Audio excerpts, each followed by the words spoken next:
सभी को नमस्कार दोस्तों। सबसे पहले आप ये यहाँ पे निफ्टी का चार्ट देख रहे हैं। निफ्टी तो चल रही है 26,095 चल रही है।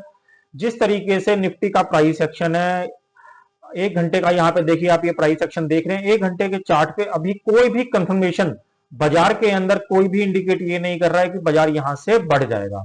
हाँ, कुछ चीजें मैं आपको जरूर बता दूंगा कि बाजार के अंदर एक रेंज कहां से कहां तक की चलेगी। आप देखेंगे ये वाला जो स्विंग है, ये वाला जिसे तोड़ने के बाद बाजार के अंदर 25,700 तक के लेवल बने थे, तो ये वाला जो एरिया है ये बैठ रहा है 26,050, ये वाला। तो बाजार आज देखेंगे बिल्कुल इसी जगह पे यहां पे रुका हुआ है।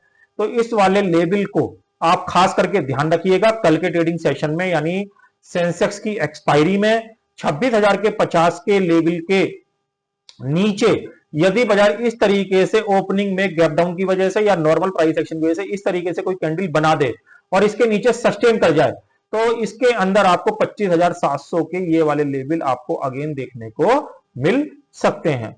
बट इसमें दूसरा फेज क्या बनेगा? दूसरा फेज क्या बनेगा कि जो हमने इससे पहले वाली बात करी वो बात करेंगे हम जब जब ये 26,050 के नीचे सस्टेन करेगा। मगर अभी तो ये 26,050 के ऊपर ही चल रहा है, तो बहुत ज्यादा चांसेस हैं कि यदि बाजार, मैं आपको 15 मिनट के चार्ट पे लेके जाऊं कि बाजार कौन सी कैंडल के बाद इसमें रिवर्स मोड में शिफ्ट हो जाएगा यहां से, या इसका प्राइस एक्शन चेंज हो जाएगा, तो उसके लिए आप लेवल का कल के लिए ध्यान रखें 26,115। 26,115 के ऊपर होल्ड करते ही या 26,120 के ऊपर होल्ड करते ही सस्टेन बेसिस पे यहां पे कोई कैंडल ये इस तरीके से बना दे, गैप अप वाले केस में भी और नॉर्मल प्राइस एक्शन वाले केस में भी, अगर 26,120 के ऊपर ये कोई कैंडल बना दे तो ये इसको 26,200 तक फर्स्ट राउंड में लेके जा सकता है। और 26,200 के ऊपर इसके अंदर अगेन एक स्ट्रॉन्ग पॉजिटिव मूड इसका आ जाएगा, जो कि अभी कमजोरी के अंदर बदला हुआ है। ये कमजोरी का मूड सही मायने में तभी बदलेगा जब ये 26,200 के ऊपर होल्ड करके सस्टेन होके चलेगा।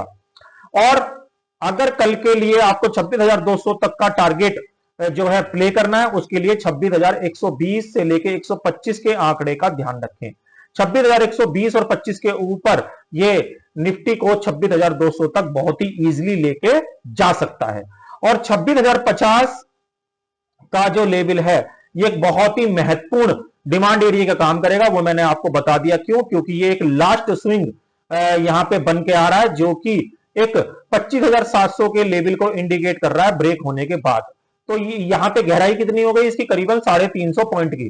तो आसानी से ये 350 पॉइंट का डाउन एकदम से यहां से नहीं करेगा, तो इसके अंदर बहुत ज्यादा चांसेस हैं, 70% चांसेस हैं कि ये यहां से कहीं ना कहीं मजबूती के जो है जोन में जाने की कोशिश करेगा, जिससे ये फर्स्ट राउंड में 26,200 और उसके बाद उससे ऊपर तक भी यहां पे आपको देखने को मिल सकता है। तो इसलिए सेलिंग से बचें और 26,125 के लेवल का कल के दिन ध्यान रखें, या आज भी ये 3.5 से पहले 26,125 के ऊपर सस्टेन हो जाता है तो ये कल 26,200 और उससे ऊपर तक के भी लेवल में यहां से जा सकता है। तो ये निफ्टी की बात हो गई। ओवरऑल पिक्चर मैंने आपको निफ्टी की यहां पे बता दी कि निफ्टी के अंदर कौन कौन से लेवल जो है यहां पे अहम रहेंगे।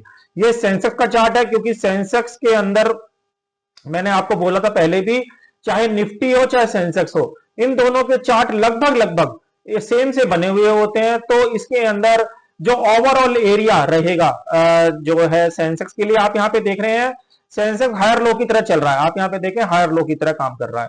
तो इसके अंदर जो फाइनल लेवल निकल के आएगा वो 84,500 का आएगा, या 84,400 का भी आप मान के चल सकते हो। 84,400 का लेवल इसके लिए एक लास्ट होप होगा, यानी लास्ट इसके लिए आशा होगी। 84,400 के नीचे ही ये यहां से और डाउन होगा। अदरवाइज कल के दिन की अगर मैं बात करूं, क्योंकि कल जिस तरीके से इसकी एक्सपायरी भी है, तो 15 मिनट के चार्ट के ऊपर यदि कल सेंसेक्स यहां से 85,000 के ऊपर होल्ड हो जाए, 85,000 के ऊपर होल्ड हो जाए, तो ये आपको 85,400 तक के लेवल में यहां तक जाता दिखाई देगा, इस वाले लेवल तक 85,400 तक। मगर किस कौन से वाले लेवल के ऊपर? 85,000 के ऊपर। तो कल के दिन आप सेंसेक्स का ध्यान रखें, निफ्टी हो या सेंसेक्स हो, दोनों के अंदर यहां से एक रिवर्सल पॉसिबल है। जिस तरीके से इनके डिमांड एरिया बिल्कुल नजदीक में बैठे हुए हैं और ये डिमांड एरिया टूटने पर इनके अंदर और भी काफी बड़ा मंदा आ सकता है, तो ये आसानी से इन डिमांड एरिया को नहीं टूटने देगा। तो इन सब चीजों का आप मद्देनजर रखते हुए ही कोई सेलिंग की पोजीशन बनाए, क्योंकि इसके अंदर शॉर्ट कवरिंग आने की भी पॉसिबिलिटी या गैप अप होने की भी पॉसिबिलिटी बहुत ज्यादा बढ़ जाती है ऐसे डिमांड एरियो से। तो आशा करता हूं ये जो यूजफुल कंटेंट, यूजफुल लेवल्स मैंने आज के वीडियो में आपके साथ डिस्कस किए, ये कल की ट्रेडिंग सेशन में आपके कहीं ना कहीं काम आएंगे। ऐसे नॉलेज भरे वीडियो के साथ कल फिर मिलेंगे, तब तक के लिए ओम नमो भगवते वासुदेवाय नमः।